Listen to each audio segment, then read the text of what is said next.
એના પણ રૂપિયો 2 રૂપિયા તમારા ખાતામાં જશે. આજ તમે બીમારી લઈને આવો છો, એ બીમારી બંધ થશે. બરોબર? તેથી ક્લિયર થાય છે તમને? આરસીમાં તમે જ્યારે કોઈને લાવો છો ત્યારે ફસાવતા નથી, બચાવો. એટલે તમે છે ને એક બીજી વાત સાથે સાથે કહી દો. આરસી પરિવારને મારી પ્રાર્થના છે કે તમે ખાલી છે ને આપણે બધા એક ભૂલ હજી કરીએ છીએ સમાજમાં. કાં તો પોતાના લેવલના લોકો હોય, આ વ્યક્તિ છે દિનેશભાઈ, કે એના લેવલની વ્યક્તિ હોય ને એને જ આરસી કહે છે. કાં તો એનાથી નીચે લેવલના વ્યક્તિ હોય આર્થિક રીતે, એની પાસે આરસી લઈ જાય છે. આપણે ઉપરના લેવલવાળા પાસે જાતા જ નથી, અપર લેવલ પાસે જાતા શું કામ હોય? આરસીએમની 100% લોકોને જરૂર છે. અમીરો પાસે જાઓ ભાઈ, જેની પાસે ખૂબ પૈસા છે, આની દેશને જરૂર છે. હું તમે કોઈને બહુ રોજગાર નહીં આપી શકો, પણ એક અમીર માણસ હશે તો હજારો પરિવારોને રોજગાર આપશે. હલો, એ જીવવા જોઈએ, એ તંદુરસ્ત રહેવા જોઈએ ભાઈ. આ દેશમાં મુકેશ અંબાણી જેટલું વધુ જીવશે એટલી વધારે ફેક્ટરીઓ ખોલશે, એટલા વધારે રોજગાર નિર્માણ થશે. તમારા છોકરા એન્જિનિયર બનશે, એને નોકરીઓ મળશે. આયાના તો આમ આદમી જે કામ નથી કરી શકતો એ અમીર લોકો કરે છે. તેથી હું તો રિક્વેસ્ટ કરું છું કે અમીર લોકોને બચાવવા આપણી ફરજ છે. એને નેટવર્ક નથી કરાવવું, એને હેલ્પ માટે આશીર્વાદ છે. આ દેશમાં અમીરો પાસે વિકલ્પ નથી સાહેબ, પૈસા લઈને છે કરે છે. હલો, કારણ કે મોલમાં પણ પ્લાસ્ટિકના ચોખા વેચાય છે દેશમાં. હા યાર, તો જવાબ મળે છે તમને? કંઈક મળતું હશે, બીજે નથી મળતું હોય કે કાંઈ તમારા માટે બધી સેવા કરે છે. ચાલો, ચોખામાં તેલ ન નીકળે, હું કહું છું ન નીકળે, હું ક્યાં કહું નીકળે? ચોખામાં તેલ ન નીકળે, પણ ચોખાનો દાણો છે, ચોખાના દાણા ઉપર તેલનું ફળ હોય છે. આણંદ કૃષિ યુનિવર્સિટીના 3 વૈજ્ઞાનિકોએ 2010માં કૃષિ જીવન ખેતીની વાત એમાં ગુજરાતને સાબિત કરી રહ્યું હતું. અમારે આ સવાલ આવતો હતો, પણ ચોખાના દાણાની અંદરથી તેલ નથી નીકળતું. ધ્યાન આપજો. દાણાને તમે હું જે સફેદ ચોખા ખાઈએ છીએ એ હકીકતે સફેદ હોતા નથી ચોખા, એ પોલિશ ચોખા છે. તેને પોલિશ કરવાની જરૂર શું છે? કોઈને ખબર નથી. કારણ કે સૌરાષ્ટ્રમાં ચોખા પાકતા નથી, વધારે સૌરાષ્ટ્રમાં સવાલ આવે. જ્યાં ચોખા પાકે છે એને ખબર જ છે કે ચોખા જ્યાં પાકે છે ત્યાં એ લોકો, આપણે કેમ કે એરંડા લઈને જઈએ, સિંગ ખોલાવા જઈએ, એમાં લોકો ચોખા રાઈસ મિલમાં લઈ જાય. ક્યાં લઈ જાય? રાઈસ મિલમાં. તમે અહીંથી અમદાવાદ જાઓ એટલે તમને રાઈસ મિલ દેખાવા મળશે. રાઈસ મિલની અંદર ઉપરનું જે આપણે કમોદ કહીએ ને, કોતરું આવી રીતનું આ પહેલાં ઉતારી લેવામાં આવે, એને કુસ્કી કહેવાય. પછી આ પડ ઉતારવામાં આવે ઉપરનું. એ પડ ક્યારેક 2 વાર ઉતારવામાં આવે, ક્યારેક 3-4 વાર ઉપર ઉતારવામાં આવે, અને એની અંદર તેલ હોય છે. 100 કિલો ચોખામાં જો પડ ઉતારે ત્યારે એમાંથી 1 થી 1.5 કિલો જેટલું તેલ નીકળે. આમાંથી નથી નીકળતું દાણામાંથી. દાણો પાછો પોલીસને ખાવાના કામમાં આવી જાય છે. હલો, આપણે બધા ખાઈએ છીએ ને, એમાં 20% પ્રોપર્ટી છે. આ 80% પ્રોપર્ટી કાઢી લેવામાં આવે છે. અને આ તેલ જે આ વજન જે નીકળ્યું એમાં 10 થી 15%, ક્યારેક 20-20% સુધી આ પડમાં તેલ મળે છે. તમે લાલ ચોખા કદાચ જોયા છે, બ્રાઉન ચોખા, એ તેલ હોય છે. એમાં શું, એ તમે આટલા ભાત ન ખાઈ શકો, એટલા વજનદાર. હમણાં હું ગયો તો રેડિયાપાડા દિવાળી પર વિલનમાં ગયો તો એક આપણા ભાઈ છે વિક્રમભાઈ, એને પોતે જ બનાવે છે ઓર્ગેનિક ખાતર વગરના. એને આખું બાજકું મારા ગાડી મૂકી દીધું લાલ ચોખા. ઘરે આવીને મેં કીધું બનાવો તો ભાઈ તમે પહેલાં જે ખાઈ શકો ને પોલિશ કરેલા એ ચોખા ખાઈ ન હોય તો એટલા હેવી થાય, બહુ ભારે થાય. કારણ કે એમાં તેલ એમને ભરેલું, પ્રોટીન એમને ભરેલું. એટલે આપણે ચોખા ખાઈએ છીએ ને એ પોલિશ ચોખા છે, એમાં કાંઈ નથી, કાર્બોહાઈડ્રેટ છે, એનાથી પેટ વધે, એનાથી બહુ તમને જલ્દી તાકાત મળે, બાકી બીજો કોઈ ફાયદો ના થાય. એમાં પ્રોટીન કાઢી લીધું છે અને તેલ પણ કાઢેલા છે ને. ચોખા જે ખાંડીને બનાવતા ને એ ચોખા આપણે એનું ઓસામણ બાળકોને પીવડાવતા, જૂના લોકોને ખબર છે હે ને. એ તો કોઈ હાથનું ઓસામણ હોય ને બાળકોને પીવડાવતા, બધી દાળમાં નાખતા, ફેંકતા નહીં. આજના ચોખા તમે આજે પોલી ચોખામાં ઓસામણ નીકળે છે પેલા, એમાં કાંઈ હોય નહીં, કદાચ બાળકો કાંઈ દમ ન હોય, છે જ નહીં, માથું કાઢી દીધું. એટલે ચોખાની અંદર તેલ ન હોય, ચોખાના ફળમાં હોય, અને એ તો તમે ગૂગલમાં પણ તમે નાખીને તાત્કાલિક બતાવી શકો, એ કોઈ ઇસ્યુ નથી આમાં. ઓકે, અને આપણા દેશની અંદર એ બીજું કહ્યું કે વિશ્વના 22% ચોખા ભારત પકાવે છે. આપણે નથી વાપરી શકતા ને ચોખાનું તેલ, આરસીએમ પરિવારમાં દમ નથી, આજ ઘરે ઘરે તેલ નથી પહોંચાડી શકતા ને, એટલે આજ વિશ્વના 30 વિકસિત દેશોમાં આપણે સપ્લાય કરવું પડે છે, એક્સપોર્ટ કરવું પડે છે. આપણી મજબૂરી તો જુઓ, આપણી કઠણાઈ તો જુઓ દેશની. બુદ્ધિને જ્યારે બંધ મારી બેઠા છે ને પાટા મારીને, એટલા માટે થઈને શું પોઝિશન છે, આપણા દેશ પાસે 35% તેલ છે, આપણા દેશ પાસે 35% તેલ છે સાહેબ. આપણે 65% તેલ આયાત કરીએ છીએ, અને એમાં મોટા ભાગનું પામ શું લાવીએ છીએ? પામ. વિચાર તો કરો, 70,000 કરોડનું પામ આ દેશ આયાત કરે છે, 70,000 કરોડનું પામ આયાત કરે છે, અને જે એક ઘરમાંથી બીમારી કાઢી શકે એવું તેલ આજ આપણે એક્સપોર્ટ કરવું પડે છે. અને એક્સપોર્ટ શું કામ કરવું પડે છે? આજ આપણે ઘરે ઘરે સુધી આને પહોંચાડી નથી શક્યા, એટલે વધે છે પ્રોડક્શન. આરસીએમ પરિવારને શરમ આવી ગઈ કે જે તેલની જરૂર છે આ દેશને, જે આ દેશને નિરોગી બનાવી શકે એમ છે, એ તેલ એક્સપોર્ટ કરવું પડે છે, હે ને. તો ઉધાર, હવે તમે બજારનો સામાન તમે છે ને 10,000 નો લ્યો ને, એ આરસીએમ નો સામાન બધું અંદરનું ઇન્સેન્ટિવ આંતેર કરો ને તો તમને 3500 રૂપિયાનો ફાયદો થાય. કેટલો? 3500. અને ઉધાર લઈએ અને આપવું જ ન પડે ને? નહીં, ઉધાર લઈએ અને આપવું ન પડે ને, પૈસા આપવા પડે. ઉધાર જ ન હોય, આપવા પડે. આપણને ખબર હોવી જોઈએ સાહેબ, આજ તમે 35% જે સામાન મોંઘો પડે છે, 35%, 2% વ્યાજે કોઈ પાસે લઈ આવીને આરસીએમ નો સામાન લ્યો ને, હેલો, તો 33% સસ્તો પડે. અને ઉધાર ભાઈ પ્રેમજીભાઈ આવું ફટાફટ આવો, આ ઉધારીનો જવાબ આપો.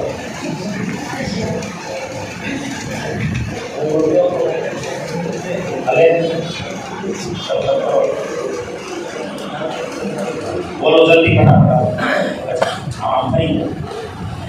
આરસીએમ પહેલા કેવી પોઝિશન હતી? આરસીએમ પહેલા મારી એવી પોઝિશન હતી કે મને શ્વાસની તકલીફ હતી, તો અને કામ શું કરતા હતા? કામ હું હીરા કરતો હતો. પછી અને અત્યારે આરસીએમ જ કરું છું ને હરેક ઘેરે પ્રોડક્ટ પગાડવાની મહેનત પૂરેપૂરી કરું છું. પહેલા કેટલા વધતા હતા? પહેલા કાંઈ ન હતું. પહેલા જે કમાતા હતા ઘર બધે મજૂરી કામ કરતા હશો ને? નહીં, ઘર પરિવારમાંથી બધા કામ કરતા, પણ 6-7 હજાર રૂપિયાનું તો ટૂંકમાં દર મહિને દવાખાનું આવી જતું હતું, એટલે ટૂંકમાં 1 રૂપિયો પણ બસતો નહોતો. મકાન તો બનાવ્યા હતા? નહીં, મકાન નહોતા બન્યા. શું કર્યું કામ? કાંઈ કામ જ નથી કર્યું હજી તો હું. અચ્છા, અને આરસીએમ માં આવ્યા પછી શું થયું? આરસીએમ માં આવ્યા પછી મારે ઘરે જે 6-7 હજારનું દવાખાનું જે આવતું હતું એમાં ફાયદો થયો, ને અત્યારે જે પણ કાંઈ કમાવું છું એમાં ફાયદો ઘણો છે, કારણ કે બેલેન્સ વધારવું તો વધીએ કે એવું પણ પોઝિશન હોય. દેખાય છે પૈસા એમ? Yes sir. કોઈને લાગે કે દેખાય છે? કોઈને લાગે ન લાગે, પણ મને લાગે છે ખુદને.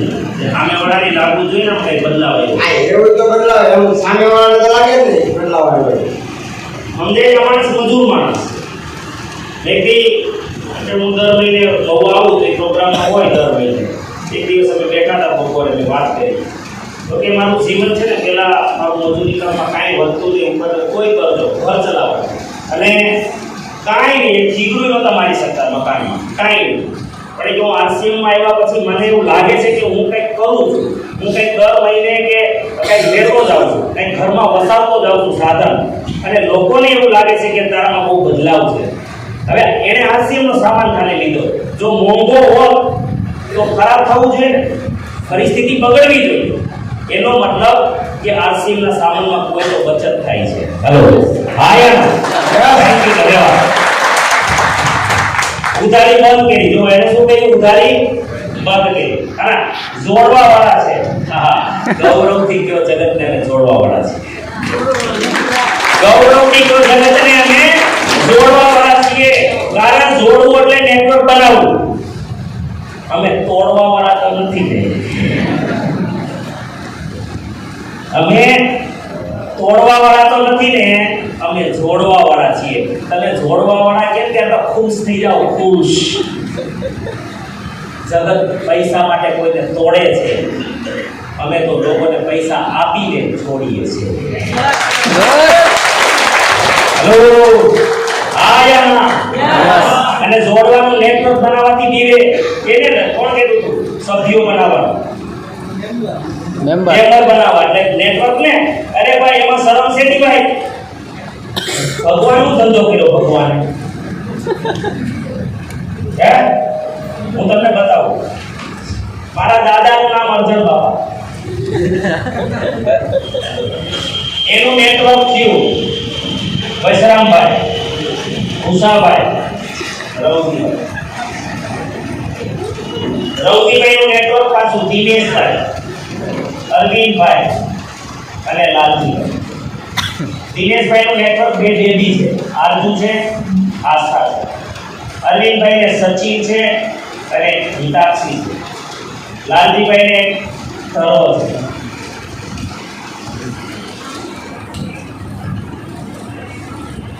ભગવાનનું કામ કરે છે. આ કોણે બનાવ્યું? ભગવાને આપેલું નથી.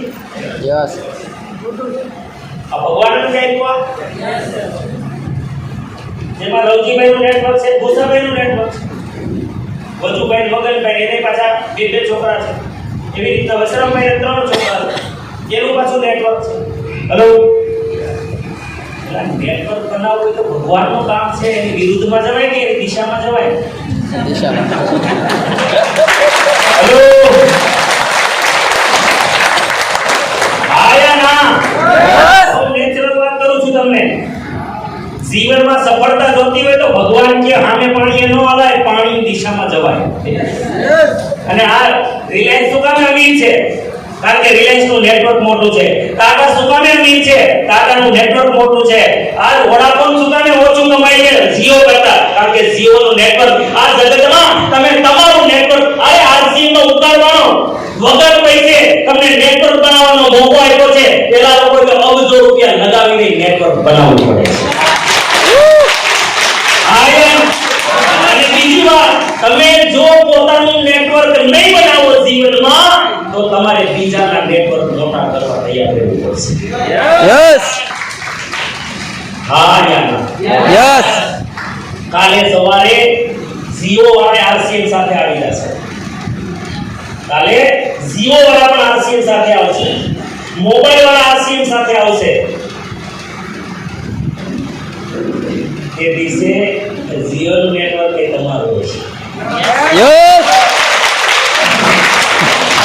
કાલે રેલવેની ટિકિટ તમે બુક કરી શકતા હશો, પ્લેનની ટિકિટ તમે બુક કરી શકતા હશો, બસની ટિકિટ તમે બુક કરી શકતા હશો. નેટવર્ક કોનું છે? આપણું. સમયની પહેલા જે જાગે તે મોટી સફળતા વ્યક્તિ અમીર કહેવાય છે. સમયની સાથે જાગે તે મિડલ લઈ જાય છે, અને સમયની પછી જાગે તે ગરીબ થઈ જાય છે. હેલો, આજ હજી નેટવર્ક ને કોઈ સમજ્યા નથી ત્યારે બનાવી લ્યો ભાઈ. હજી કોઈ ખબર નથી, હજી ટકો પડતો નથી, હજી વિરોધ કરે છે, સભ્ય કરવા પડે. આયા પાણીની બોટલ જ્યારે બનાવવાની વાત આવી તો લોકોએ એટલી મજાક ઉડાવી કે જે દેશની અંદર નદીઓ વહે છે પાણીની, અરબ લોકો બતાવે કે તો બોટલ વેચાય. આ આજ હું 320 રૂપિયા હા યા ના સમજાય છે કરોડોનો કારોબાર છે તો સમજો આ વાત છે જોડવા વાળા વાંધો નથી આવે ભગવાનનો ધંધો છે ભાઈ અમે ભગવાનનો ધંધો કરીએ હે ને તોડતા નથી કોઈ આપણે જોડીએ અચ્છા મીટિંગમાં જાવું પડે મીટિંગ છે ને આરસીમાં કરવાનું આ છે મીટિંગ છે ને ધંધો છે હવે કોઈ નોકરી કોણ કરે ભાઈ શેમાં કરો છો ભાઈ અગરબત્તીની શોપમાં અગરબત્તીની શોપમાં તો તમારે પગાર ઘરે 30 તારીખ આવે છે કે 1 1 થી 10 માં 1 થી 10 માં પણ જાવું નહીં પડતું ને કામે નહીં જવું તો પડે જ ને તો આયા શું વાંધો